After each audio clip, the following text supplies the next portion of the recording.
On va continuer notre soirée primaire.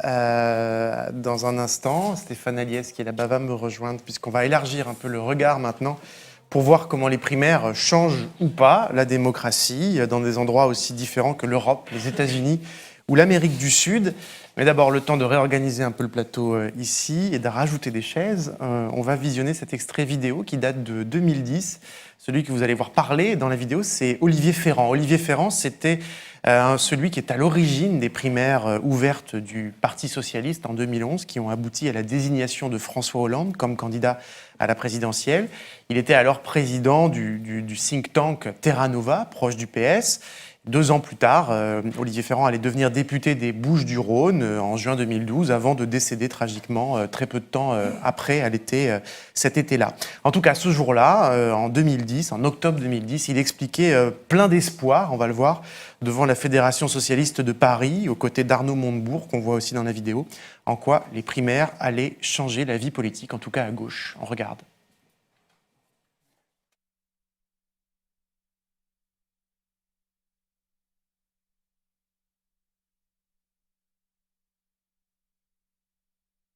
D'abord, on va venir en guise d'introduction sur les objectifs. Pourquoi est-ce qu'on s'est lancé collectivement, et puisque c'est spécialement Arnaud, moi et la commission des primaires au Parti socialiste, sur cette aventure des primaires, Paris des primaires. Fondamentalement, pour 2 raisons, et j'aimerais commencer par celle dont on ne parle jamais, qui est l'approfondissement démocratique. Au-delà même des questions socialistes ou de la gauche, la clé de la primaire, c'est de procéder à un approfondissement démocratique. La démocratie aujourd'hui, elle est relativement fruste. Prenez 2007. Les Français ont pu voter au 2e tour de l'élection présidentielle et choisir entre Ségolène Royal et Nicolas Sarkozy. Mais les Français, ils n'ont pas choisi, dans cette gauche, n'ont pas choisi Ségolène Royal. Ségolène Royal, c'est nous qui l'avons choisi, le Parti socialiste et ses militants qui l'ont choisi, pas les citoyens. Et fondamentalement, ce qu'apporte la primaire, c'est un droit nouveau offert aux citoyens, consistant à désigner leur candidat à la présidentielle. Et donc de répondre, non pas simplement à la question qui sera président de la République, mais également à la question préalable, c'est qui sera votre candidat à l'élection présidentielle, qui sera votre porte-drapeau. Et au-delà de la personnalité, les électeurs, les citoyens, choisiront également, plus que la personnalité, ils choisiront également une ligne politique. Pour la première fois, nous allons permettre aux citoyens de choisir, parmi les candidats de leur camp, la ligne politique qui correspond le plus à leurs souhaits. Parce qu'évidemment, choisir entre Henri Emmanuelli et Manuel Valls, au sein même du Parti socialiste, ce n'est pas les mêmes personnes, ce n'est pas non plus les mêmes lignes politiques. Donc personnalité, ligne politique, et derrière ça, qu'est-ce qui se cache? Eh bien, il se cache la démocratisation des partis politiques eux-mêmes. Rémi en touchait un mot. La démocratie politique, elle date du XIXe siècle. Les partis politiques tels que nous les vivons aujourd'hui datent aussi du XIXe siècle. On voit bien comment, pour les militants qui sont dans la salle, comment eh bien, on peut constater un essoufflement de nos modes de pratique démocratique et de nos modes de pratique militante. Eh bien, la primaire, c'est le moyen d'entrer dans la rénovation de nos pratiques militantes et dans la rénovation de nos partis politiques. Finalement, les partis politiques d'hier, pour les citoyens, c'était largement des boîtes noires. Nous décidions quel était le plus apte à gouverner, quelle était la meilleure ligne politique pour le pays. Nous étions dans une logique de parti d'avant-garde. Aujourd'hui, les citoyens, les Français demandent plus, ils demandent de participer aussi à ces choix-là, et donc c'est le moyen de lever la boîte noire et de démocratiser l'instrument central de la démocratie qu'est le parti. Donc vous voyez, on est au cœur avec les primaires, c'est une clé pour attaquer l'approfondissement de la démocratie, une démocratie qui aujourd'hui est contestée.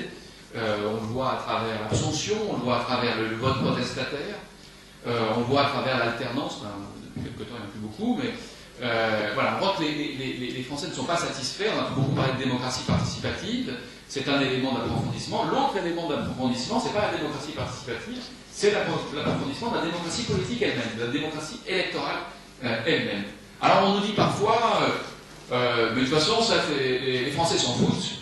C'est pas ce qui les intéresse aujourd'hui, c'est le pouvoir d'achat, c'est la crise, et c'est pas des questions de primaire ou même d'approfondissement démocratique. C'est vrai.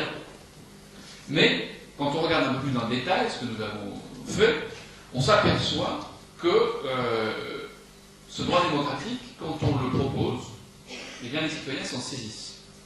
Chaque fois que c'est arrivé, partout à l'étranger, chaque fois qu'on a proposé ce droit, eh bien les citoyens s'en sont massivement saisis.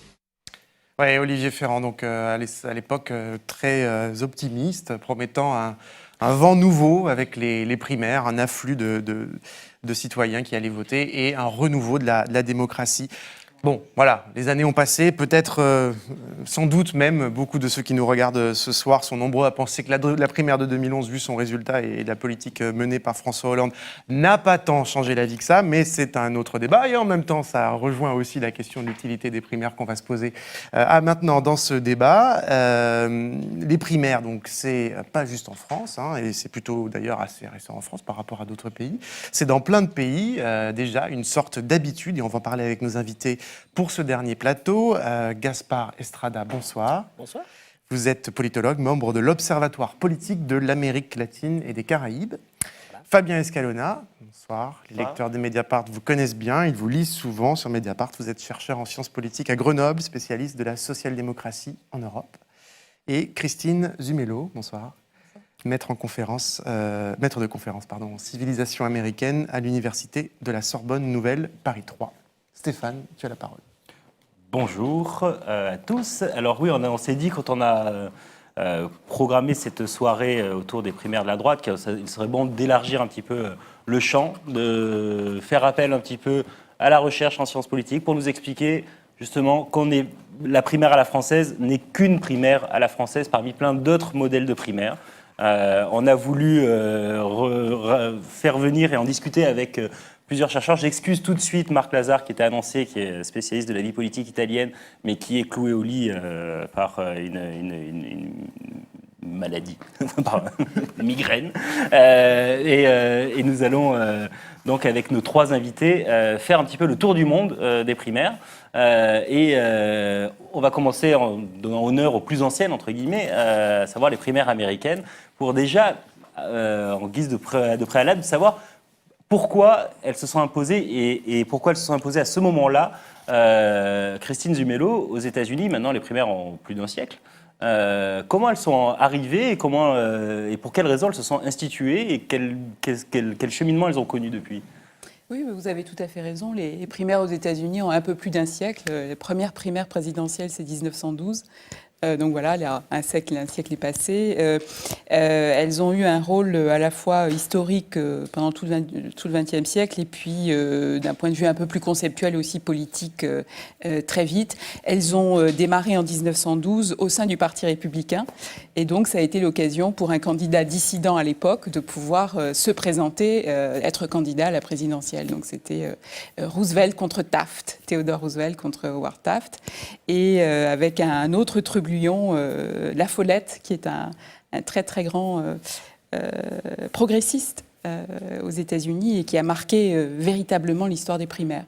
Et puis on fait comme ça un saut jusqu'en 68, où en fait on a pendant toute la majeure partie du XXe siècle, on a des primaires qui sont en fait ce qu'on appelle des concours de beauté, puisque on va faire un petit tour, on lance des candidats qui ont envie de se présenter, qu'on pressent, on les teste un peu et donc on les envoie dans des primaires, dans certains États, parce que tous les États ne font pas de primaires, et on voit un petit peu ce qui revient, mais ça n'a aucun impact sur le candidat qui sera choisi. Jusqu'en 68. Avant de parler 68, où on en parlera effectivement sur l'effet que ça peut avoir sur les partis divers et variés qui les organisent. Qu'est-ce qui expliquait que d'un coup, un candidat ne soit plus naturel et qu'il faille mettre en compétition plusieurs candidats, par exemple avec le Parti républicain? C'était quand même des différences de ligne ou qu'est-ce qui a fait qu'on s'est dit ce candidat n'est pas naturel? Alors en 1912, oui, c'est tout à fait ça. On est au lendemain de la révolution industrielle, donc il y a vraiment des très fortes tensions entre des luttes sociales extrêmement graves, extrêmement fortes, extrêmement puissantes. C'est en plein Gilded Age, juste avant donc l'âge doré un peu toc, qui a marqué la révolution industrielle. Et donc, il y a des positions au sein du Parti républicain qui sont de savoir comment on se positionne par rapport à... D'ailleurs, vous voyez, c'est un écho très fort avec ce qu'on retrouve aujourd'hui. Il y a vraiment là un parallélisme quand même assez évident. Le résultat de la division au sein du Parti républicain en 1912, c'est que c'est un démocrate qui est élu, Wilson, donc à la présidence. Donc, c'est aussi le prix de la scission et le prix aussi du lancement, de la mise en orbite des primaires, de ce mécanisme qui peu à peu s'est installé, qui est devenu aujourd'hui totalement incontournable, hein, avec un effet explosif pour le Parti républicain en 2016, puisqu'on se retrouve avec un candidat qui n'est pas républicain et qui représente le Parti républicain. Ouais, alors nous y reviendrons dans un temps. On va continuer notre tour de table avec Gaspard Estrada. Alors là, l'Amérique du Sud, c'est peut-être quelque chose, vu de France, qu'on oublie complètement. C'est valable pas que, d'ailleurs, pour les primaires. Souvent, même les gauches européennes ont du mal à regarder du côté de l'Amérique du Sud, par exemple.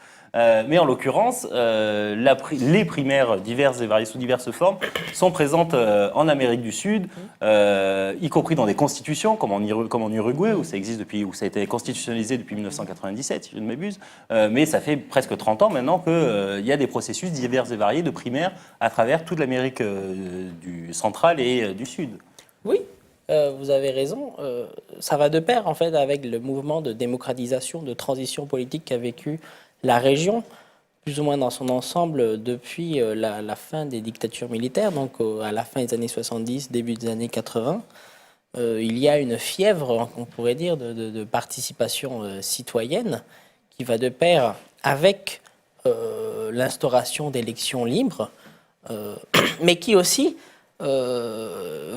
disons, évolue dans un contexte, dans un cadre très particulier qui est celui de l'Amérique latine, le sous-continent des inégalités, où il y a une question, une problématique liée à l'offre électorale.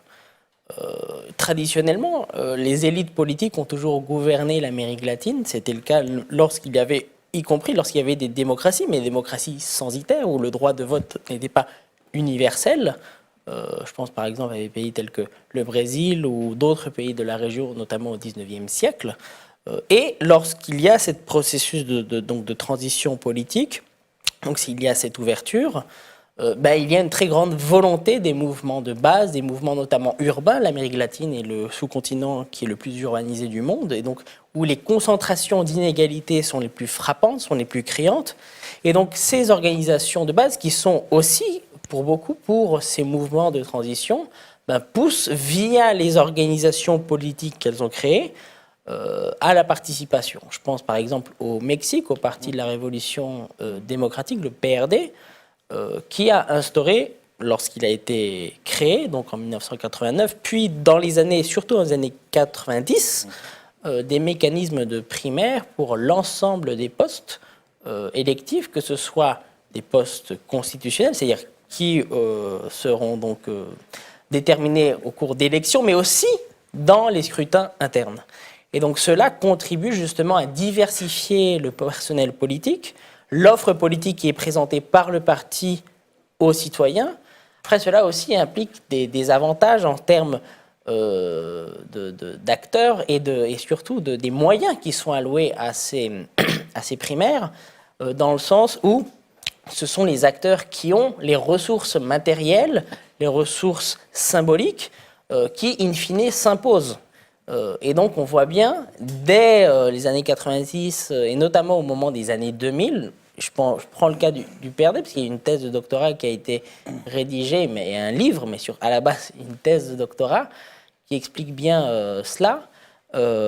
Et ce qui explique aujourd'hui pourquoi le PRD ne fait plus d'élections primaires. Parce qu'aujourd'hui, les candidats, par exemple, à la présidence de la République sont désignés par sondage et les dirigeants du propre parti politique sont désignés par les membres du Parlement du parti et non plus par les militants, ce qui conduit donc à avoir une scission de plus en plus claire et nette entre, d'une part, les militants qui ne sont plus consultés pour les scrutins internes et en quelque sorte la nomenclatura, l'élite politique du parti qui se reproduit à la tête du parti, ce qui crée des tensions et ce qui fait qu'aujourd'hui le PRD n'a plus le monopole de la représentation dans la gauche mexicaine.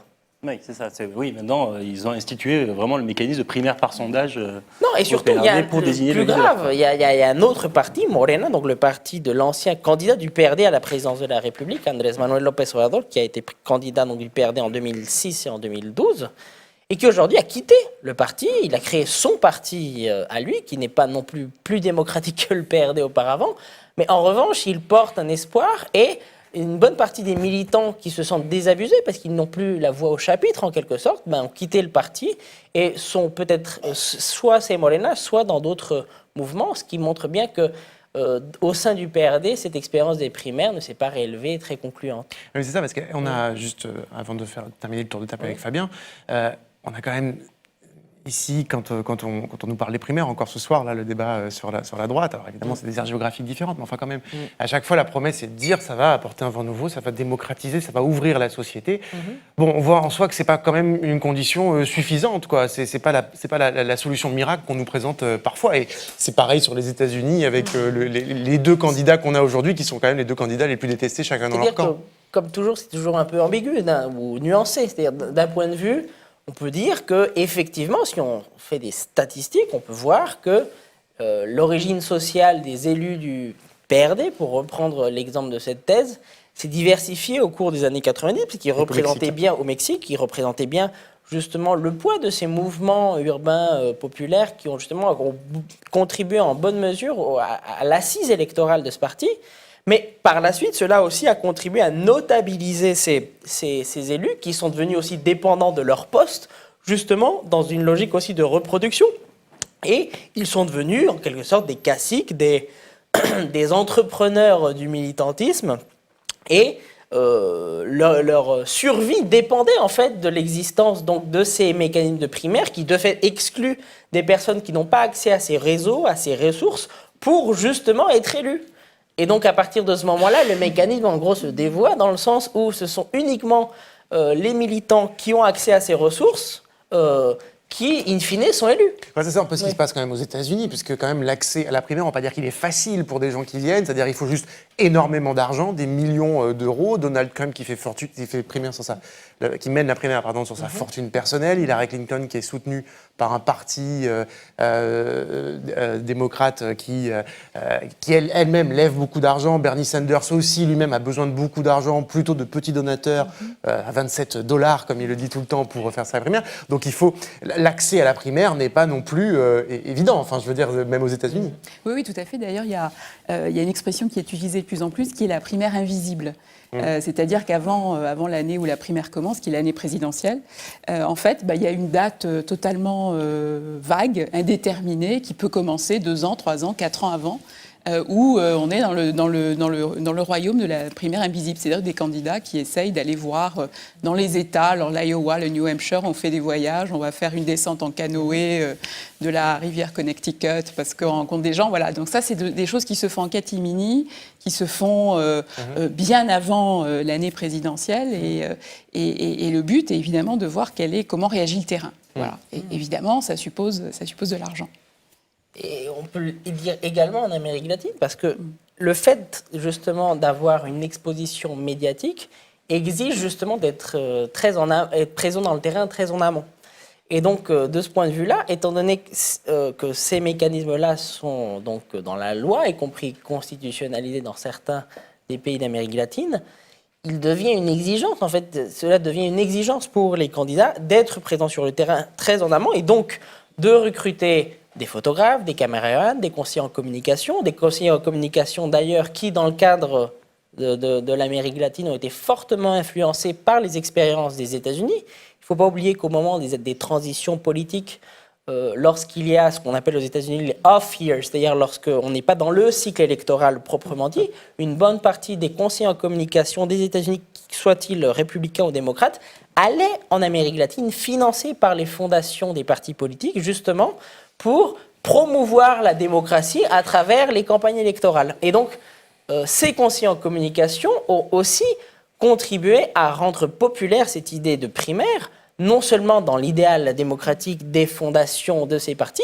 mais aussi parce que cela représente un enjeu financier pour ces conseillers en communication de suivre des candidats et de faire en sorte que le marketing politique existe et se développe en Amérique latine. Donc là encore, on peut voir aussi un mimétisme entre l'Amérique latine et les États-Unis et la question centrale de l'argent dans les campagnes électorales. D'ailleurs, les primaires aux États-Unis ont fait exploser en fait le coût d'une campagne électorale puisque on est maintenant en 2016. Tous les États organisent une primaire aux États-Unis, ce qui n'était pas du tout le cas pendant la grande partie du XXe siècle. Donc, les candidats se retrouvent à avoir non pas simplement faire quelques grands États où il faut se montrer, mais à vraiment essayer d'aller faire campagne dans les 50 États. Donc ça veut dire que dans les 50 États, il faut mobiliser des militants de terrain, des bénévoles, et puis mettre en place tout le cirque du train de la campagne qui se déplace. On pourrait se dire que c'est aussi quand même une façon d'obliger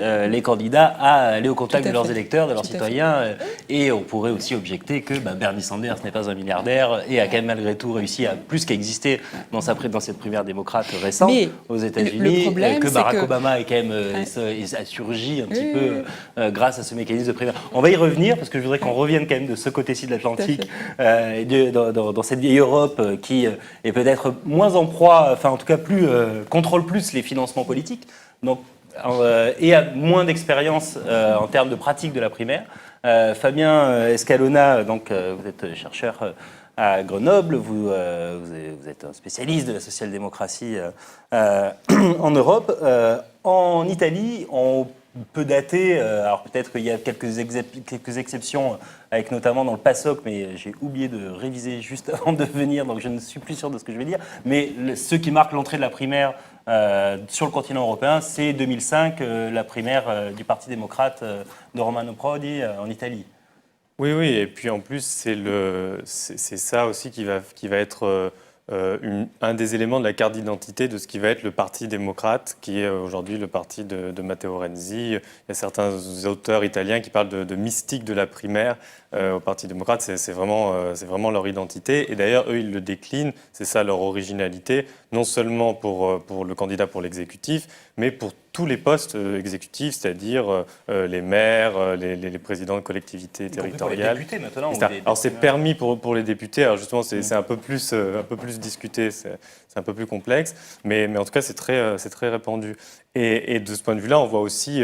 Alors il y avait des raisons internes à faire ces primaires, mais on voit que l'exemple américain a beaucoup joué, puisque c'est pas un hasard si le nom Parti démocrate est récupéré par les Italiens, et on sait que la tentation existe, y compris chez nous en France. Le modèle américain est très fort, et du coup, on est persuadé d'ailleurs qu'on réplique le modèle américain en faisant des primaires, alors qu'on oublie, comme vous l'avez dit, que les règles changent selon les États fédérés. Donc les démocrates italiens étaient persuadés de faire une copie de ce qui se passait, puis quand ils ont eu des spécialistes américains qui l'ont expliqué, ils disent « Ah oui, il y a tant de règles que ça ».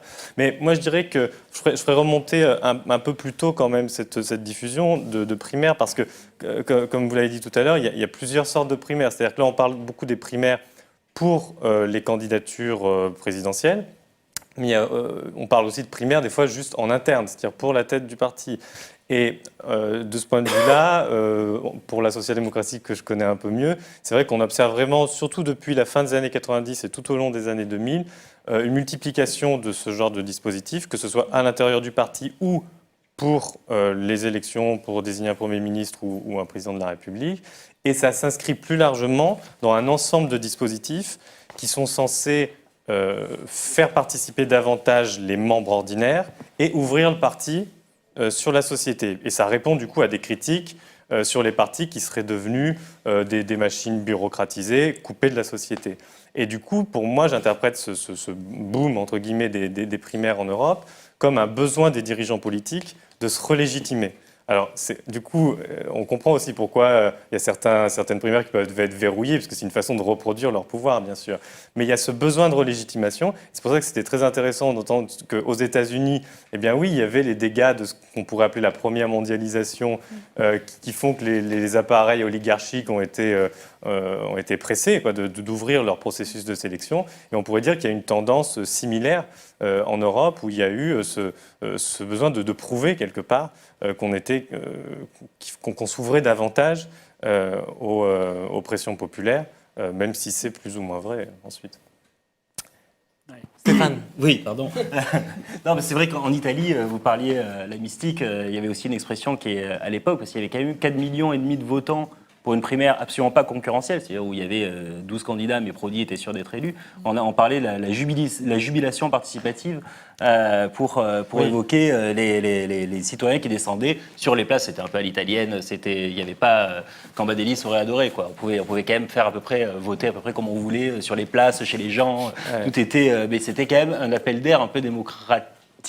Oui, alors après, ce qui a été souligné, c'est que ils ont enchaîné beaucoup de primaires en fait en Italie. Je n'ai plus la chronologie exacte en tête, mais ça a été très répété, beaucoup plus qu'ici. Et du coup, au fur et à mesure, on a quand même vu un déclin de la participation des gens. C'est vrai que la première est celle qui a plus mobilisé, et ensuite ça a un peu plus décliné. Mais juste un point très rapide, c'est que ce soit l'Italie ou d'autres pays comme la France, souvent quand on introduit des primaires ou quand on change les règles des primaires souvent pour les ouvrir, on observe que c'est très souvent après une défaite électorale, quand on est dans l'opposition, qu'on a des problèmes de leadership, qu'il n'y a pas de leadership naturel. On a eu les camarades de l'UMP tout à l'heure, des Républicains, pardon, qui en parlaient.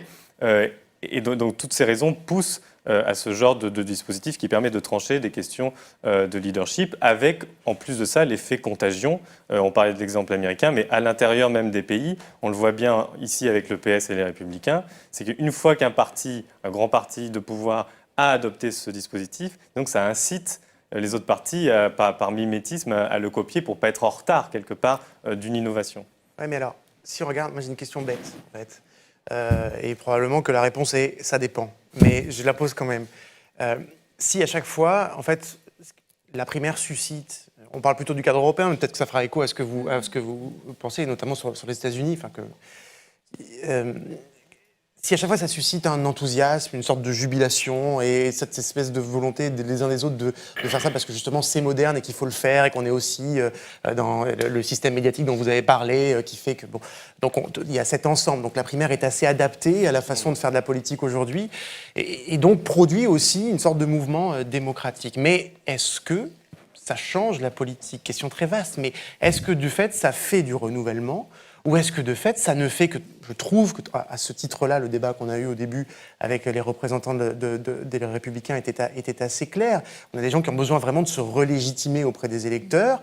Ils ont une sorte peut-être de boulevard politique, on va dire, vu la situation très particulière dans laquelle on est aujourd'hui en France. Et pourtant, on sent bien que il faut vraiment se relégitimer auprès de beaucoup de gens. Mais le parti ne semble pas complètement changer, le casting ne change pas, les pratiques politiques ne changent pas, et les politiques ne change pas. Comme l'a dit très bien Hélène, on est en gros dans un agenda assez vintage quand même de la droite pour cette présidentielle. Donc est-ce que ça change en profondeur? Est-ce qu'on sait aujourd'hui dire, est-ce qu'on a assez de recul pour savoir si les primaires changent des choses, démocratisent, ouvrent les partis politiques, ou si en fait c'est beaucoup de bruit pour rien? Ça dépend. J'étais sûr. Que ça ouvre beaucoup, c'est quand même des processus qui sont très contrôlés par les partis, qui restent assez centraux quand même dans l'organisation. Alors, je ne veux pas trop anticiper parce que je sais que c'est la deuxième partie qu'on va aborder maintenant, mais quand même... Abordons-la. Non, mais juste une mention rapide, et j'espère que je pourrai y revenir ensuite, mais par exemple, l'élection de Jeremy Corbyn à la tête du Labour n'aurait pas été possible sans ce dispositif. Sur Matteo Renzi, alors peut-être que Marc Lazare aurait un point de vue peut-être à la fois plus informé et plus nuancé, mais le Parti démocrate est quand même en large partie héritier de l'ancien PC italien. Alors bien sûr, il y a toute la branche démocratie chrétienne avec, mais je ne suis pas sûr qu'avec ce poids-là des anciens communistes, je ne suis pas sûr que Matteo Renzi, sans ce dispositif, aurait réussi la même ascension, ou en tout cas en si peu de temps. par exemple. Voilà, Par ailleurs, il a d'abord perdu une primaire face à Bersani, Tout qui à fait, tout à représentait fait. plutôt le centre du parti, avant de gagner celle d'après, une Exactement. primaire interne, pour le coup, une primaire interne au parti. Justement, Fabien Escalona déflore les sous-textes de cette émission, le fait qu'on présente et qu'on dise on va le faire en 2 parties. Donc, attaquant cette deuxième partie informelle, qui était celle un petit peu sur les conséquences de la primaire sur les partis, justement, de quelle façon ça les transforme. Christine Zumelo, quand on a préparé un petit peu cette émission en s'appelant, vous nous disiez, et vous l'avez aussi commencé à le dire dès le début, donc continuons cette discussion sur le tournant de 68 dans le Parti démocrate aux États-Unis, et qui était une façon de dire, oui, ça peut changer profondément, y compris idéologiquement, un parti. Est-ce que vous pouvez nous remémorer un petit peu l'épisode et nous dire un petit peu l'analyse que vous en faites?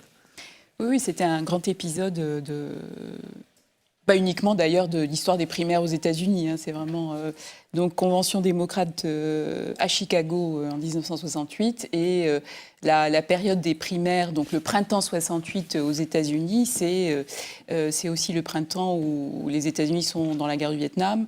On a président Johnson, donc qui est en poste, qui décide, qui annonce une fois, alors que la campagne est déjà commencée, qu'il il se représentera pas. Et donc il y a d'autres candidats qui se lancent dans les primaires. Et en fait, c'est à la convention Hubert Humphrey, donc qui est investi. Donc c'est vraiment un tollé. Enfin, un tollé, c'est un mot faible à l'époque. Donc il y a vraiment donc sur fond en plus de, enfin, Martin Luther King est assassiné, Robert Kennedy est assassiné le soir de la primaire de Californie en juin 1968.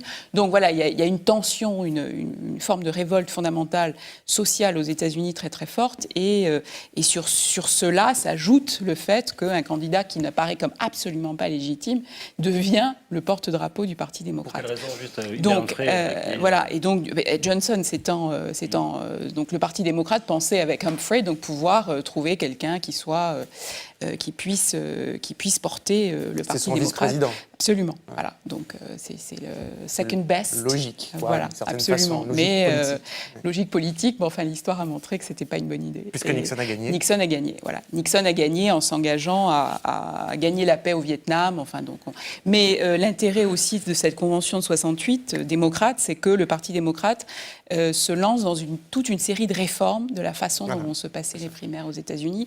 Donc c'est vraiment cette convention est vraiment l'enfant d'une période de très grande réforme qui va durer presque 20 ans, jusqu'au début des années 80, où il y a des commissions de réforme qui se multiplient pour savoir comment les primaires peuvent être plus représentatives, comment on travaille sur les mécanismes, c'est-à-dire comment on vote, comment on met en place les délégués, dans quel état elles se passent, etc. Donc vraiment de cartographier les règles des primaires. Et ça, c'est l'impulsion de 68. Et même si je ne suis pas du tout spécialiste des États-Unis, mais il me semble que c'est à ce moment-là où on constate une inversion de la géographie électorale dans les années 70 entre le Sud, qui était précédemment démocrate et qui devient républicain, suite justement au droit civique et au fait que l'électorat juif devient massivement démocrate alors qu'il était avant plus pro-républicain. Oui, alors du coup, ce que vous dites, ça me permet de faire un lien aussi avec ce que disait Fabien tout à l'heure, c'est-à-dire qu'en fait, la primaire aux États-Unis, c'est aussi une histoire de géographie. Voilà. Et donc, c'est très important, évidemment, d'avoir, par l'intermédiaire de la primaire, l'écho d'une voix dans un État. Et évidemment, en 64, en 68, être démocrate au Texas, c'est pas la même chose qu'être démocrate dans un État du Nord-Est. Donc il y a en effet le début d'un réalignement, ce qu'on appelle le grand réalignement, c'est la reconquête du Sud par les républicains, en fait, voilà, qui est encore en place aujourd'hui. Et dont on va voir maintenant aux élections. Voilà. En Amérique du Sud, justement, Gaspard Estrada, il y a aussi une diversité géographique et politique. Oui. Vous nous disiez en gros que quand même l'essor des primaires sur le sous-continent sud-américain a accompagné pas mal la transition démocratique, l'essor des mouvements sociaux. Est-ce que ça se combine ou par rapport à ces dynamiques de gauche, je vais pour faire très vite, on va dire bolivarienne, ou en tout cas très incarnées, très personnalisées, est-ce que c'est compatible avec la Bolivie utilise pas mal les primaires si je ne m'abuse. Mais est-ce que comment des élections, on va dire, autour de grands personnages charismatiques, est-ce que ça peut se combiner avec finalement une mise en compétition de ce même charisme? Je vous dirais oui et non, tout dépend du pays. L'Amérique latine est vaste. Mais je pense que si vous regardez les grands leaders des années 4, on pourrait dire des années 80 jusqu'aujourd'hui, ces 30 dernières années, que ce soit Lula, Chavez, Morales, Correa, ils sont le fruit de luttes, que ce soit des luttes ouvrières, ce soit le cas de Lula, des luttes paysannes, Morales, des luttes aussi, même si c'était dans les rangs de l'armée, parce que Hugo Chavez est un militaire à la base, un colonel, même un évêque, Lugo, qui a été président du Paraguay, qui a souffert et qui a été destitué par le Parlement et qui aujourd'hui vraisemblablement est en tête dans les sondages pour l'élection présidentielle de 2018. Tous ces grands leaders ont une relation avec les mouvements sociaux et donc avec la participation populaire dans le sens large. Alors, est-ce que pour autant, en ce qui concerne les organisations politiques, ces leaders ont fait appel pour se légitimer aux primaires? On pourrait dire oui et non. Lula, par exemple, au sein des partis travailleurs, il a toujours été le leader incontesté du parti de ce parti-là. Il n'y a pas eu de primaire pour désigner que ce soit Lula ou Dilma. Cela a eu lieu dans le cadre de conventions des partis. Cela étant dit, cela ne veut pas dire que ces leaders n'utilisent pas les mouvements sociaux comme une double bande pour justement essayer de faire pression, y compris sur le gouvernement. Lula a non seulement créé le Parti des travailleurs, mais il a aussi créé la CUT, le principal syndicat, donc la centrale unifiée des travailleurs, qui est le principal, en tout cas la principale confédération de syndicats au Brésil. Et donc, il me semble qu'en Amérique latine, il y a en gros cette double phase, ces deux éléments qui sont parfois évoluent dans le même sens, mais il me semble que cela ne prend pas forcément, disons que la place de ce mouvement n'est pas forcément insérée au sein des partis politiques. Parce que les partis politiques ont leur propre logique, ont leur propre élite, ont leur propre notable, et ces propres leaders n'ont pas non plus intérêt à faire en sorte qu'il y ait de nouvelles têtes qui émergent. Et on a bien vu, notamment au cours de ces dernières années, qu'il y a eu un quand même assez faible renouvellement des leaders, des présidents d'Amérique latine, ce qui aujourd'hui devient un peu une critique. C'est-à-dire que les présidents changent les constitutions pour être réélus une deuxième fois, une troisième fois. Ça n'a pas été le cas de Lula, mais ça a été par exemple le cas de Chavez, ça a été aujourd'hui le cas de Morales, qui a aussi impulsé un référendum pour pouvoir changer la constitution. Donc on voit bien que ce n'est pas forcément le cas. Et d'ailleurs, vous avez cité le cas de l'Uruguay, où c'est un pays qui a constitutionnalisé donc l'accès aux primaires. En Argentine, il y a eu une réforme électorale qui donc institue les primaires qui sont obligatoires pour tous les partis politiques et qui, non seulement pour les partis politiques, mais aussi pour les Argentins, les PASO, depuis donc 2010. Et ce n'est pas les pays où on constate ce genre de leadership comme Morales, comme Lula. Donc voilà, c'est pas... Donc ça ouvre quand même la vie politique. Ça ouvre. Cela ne veut pas dire pour autant qu'il n'y a pas des pressions de la participation politique et populaire. Parce que, comme je l'ai indiqué, ces leaders surgissent et se mobilisent et en quelque sorte redevables de ces mouvements sociaux. Mais ces mouvements sociaux, ils n'évoluent pas strictement dans l'arène institutionnelle et dans l'arène électorale. Et c'est là ce qui rend cette vie politique latino-américaine très intéressante. En Europe, en revanche, on voit, vous commenciez à évoquer Jérémy Corbyn et espèce de surprise au Labour qui, effectivement, n'aurait peut-être jamais pu avoir lieu si le Labour n'avait pas, dans le même temps, décidé de faire, pour l'élection de son chef de parti, une primaire ouverte à tous les citoyens. On voit d'ailleurs que Pedro Sanchez, avec le PSOE, est en train d'essayer de faire la même chose avec les vieux caciques à qui il est obligé... En Espagne, pardon, à qui il est obligé de passer la main un temps, mais il appelle à des primaires pour remobiliser un électorat citoyen plus jeune. En Angleterre, ça a renouvelé quand même, il y a 500 000 maintenant adhérents au Labour, il y a un renouvellement massif, beaucoup de jeunes. Est-ce que c'est quelque chose qui peut, pour les vieux appareils sociodémocrates européens, permettre un second souffle, voire justement d'éviter la mort qu'on leur promet quasiment à tous, pays après pays, quoi. Oui, c'est pour ça que les exemples étrangers sont importants, parce qu'en France, il y a beaucoup cette critique qui n'est pas totalement infondée, bien sûr, mais que ça viendrait renforcer à la fois la présidentialisation et une sorte de course au centre, quoi, où au fond, voilà, c'est celui qui paraîtrait le plus éligible face à un candidat de droite, et donc le plus modéré, quelque part. C'est un peu ce qui s'est passé en 2011, quoi. En plus, Mais avec voilà, le mur de la ça présidentialisation. s'est produit en 2011, donc évidemment, je ne dis pas que c'est faux.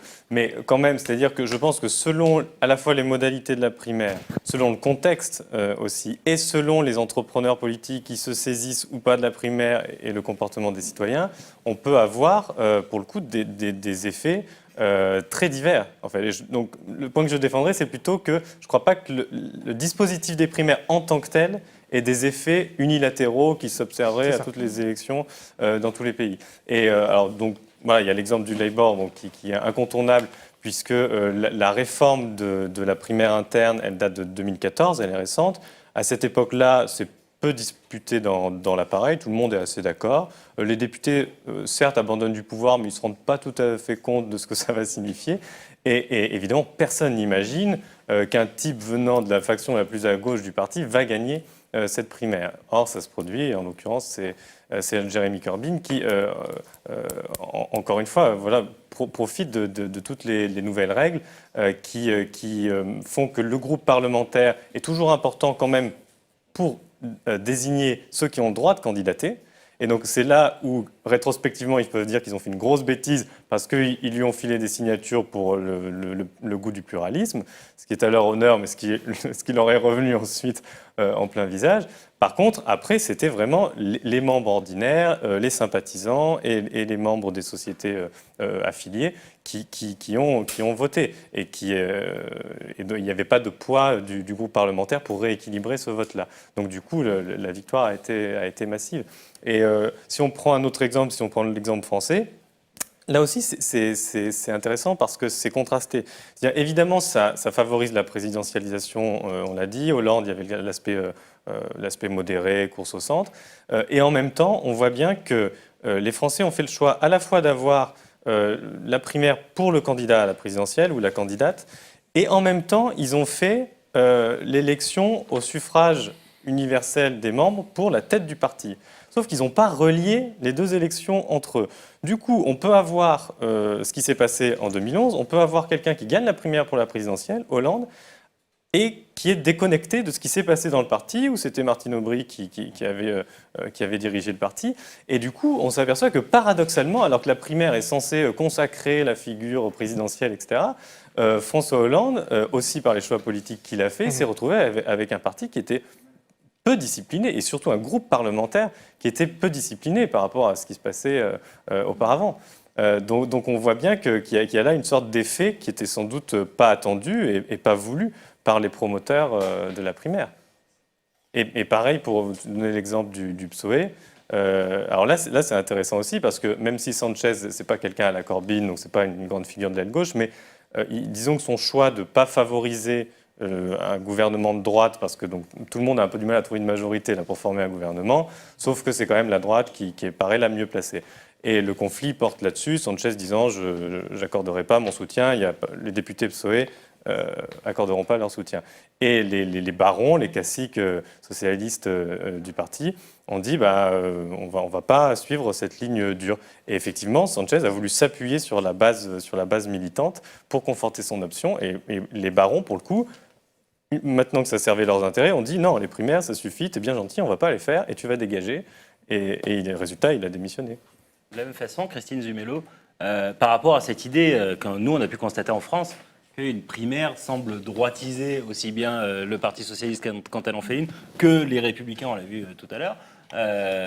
aux États-Unis, le poids du Tea Party ces dernières années, aux primaires d'avant et à celle-ci, semble de plus en plus fort, semble quand même radicalisé au point que ce soit Donald Trump qui soit élu. Mais en même temps, à l'inverse, Bernie Sanders, que personne n'attendait, a quand même sérieusement concurrencé Hillary Clinton jusqu'au bout. Enfin, à la fin, on n'en revenait pas. Et donc, sans ces primaires-là, de la même façon que Corbyn aurait pu prendre le Labour, sans ces primaires, est-ce que Sanders aurait pu avoir l'aura qu'il a eu, l'écho qu'il a eu lors de ces dernières élections? Oui, enfin, il y a plein de questions importantes dans ce que vous dites. D'abord, c'est vrai que Trump aujourd'hui, c'est une conséquence, c'est pas une cause de ce qui se passe aux États-Unis. Donc, il est aussi le fruit, en effet, d'une très forte radicalisation du Parti républicain depuis des années. Alors, ça passe par le Tea Party, c'est les derniers avatars. Mais Trump ne fait pas du tout partie du Tea Party. C'est une autre forme de radicalisation. Et du coup, on se retrouve avec un candidat qui, paradoxalement, pendant la campagne des primaires républicaines, double des dogmatismes tels que Cruz, par exemple. Et il se construit une espèce d'autoroute, là, pendant tout le printemps 2016, où il double tous les Rubio, les Cruz, les Bush qui restent sur leur petite voie. Et lui, il se construit vraiment une autoroute à 3, 4, 5 voies. Et il arrive donc à gagner la primaire.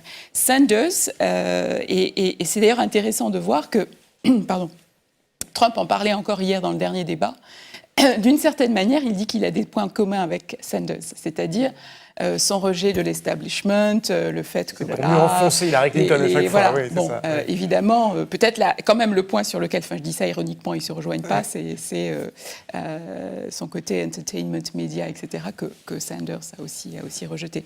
Bien sûr, Sanders a été une figure importante de la campagne des primaires, et la convention démocrate a été aussi un peu houleuse, puisque bien sûr les personnes qui avaient voté Sanders ne voulaient pas laisser si facilement la porte ouverte à Hillary Clinton et ce qu'elle a réussi à faire.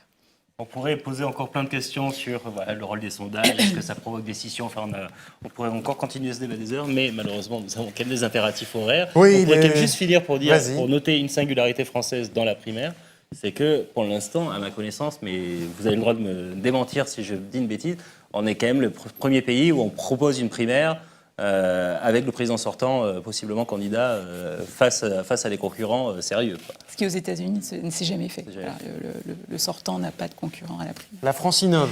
La France innove, oui, monsieur. C'est bien, même en pleine crise politique, tout va bien. Ça nous fait une belle chute. Ça. Voilà, c'est magnifique. Merci beaucoup à tous les trois d'être venus. Merci Stéphane. Bien.